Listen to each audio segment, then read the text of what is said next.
আসসালামু আলাইকুম everyone, welcome to Neela's food kitchen. আশা করছি আপনারা সকলে ভালো আছেন। আজকে আমি আপনাদের সাথে শেয়ার করব পালং শাকের পেঁয়াজু। মুচমুচে এই পেঁয়াজুটা খেতে কিন্তু দারুণ মজা। আপনারা চাইলে এটা গরম গরম ভাতের সাথেও পরিবেশন করতে পারেন অথবা ইফতারেও তৈরি করে নিতে পারবেন। মুচমুচে আর কুড়মুড়ে এই পালং পেঁয়াজুটা খেতে কিন্তু অসাধারণ। তো কথা না বাড়িয়ে চলুন শুরু করি আজকের রান্না। প্রথমে একটি বোলে নিয়ে নিয়েছি 1 কাপ খেসারির ডাল। এখন পর্যাপ্ত পরিমাণে পানি দিয়ে 3 থেকে 4 বার ডালটাকে খুব ভালোভাবে ধুয়ে নিব।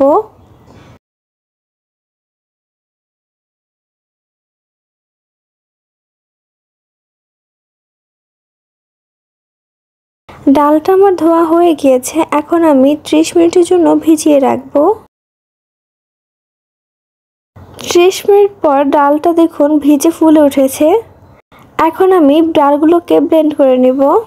ডালটা ব্লেন্ড করার সময় চেষ্টা করবেন পানি কম ব্যবহার করার জন্য। ডালটাকে আমি খুব বেশি মিহি করে ব্লেন্ড করে নিই।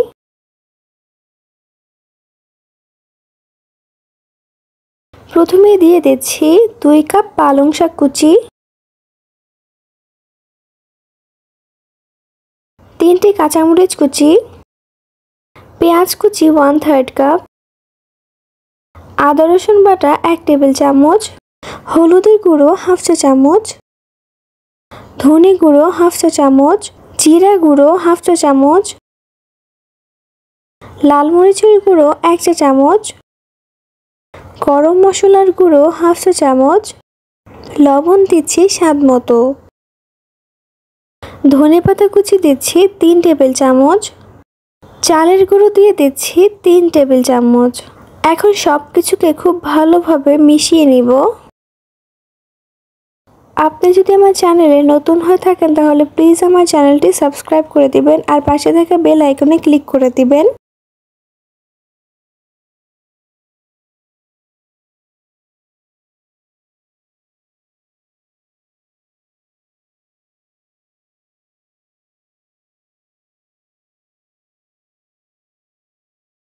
আমার মেশানো হয়ে গিয়েছে। এখন আমি পেঁয়াজগুলোকে ভেজে নিব।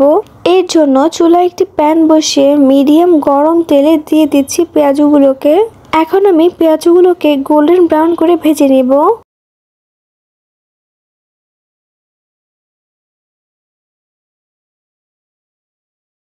পেঁয়াজগুলো আমার ভাজা হয়ে গিয়েছে। এখন আমি একটি ছাঁকনির সাহায্যে তুলে নেব।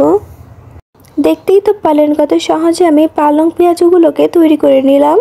এই পেঁয়াজগুলো কিন্তু খেতে খুবই মজা আর তৈরি করাও কিন্তু খুবই সহজ।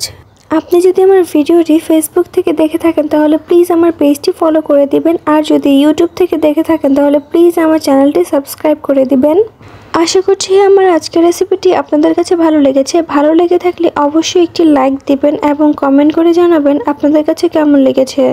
আজকের মতো এই পর্যন্তই। ভালো থাকুন, সুস্থ থাকুন। আল্লাহ হাফেজ।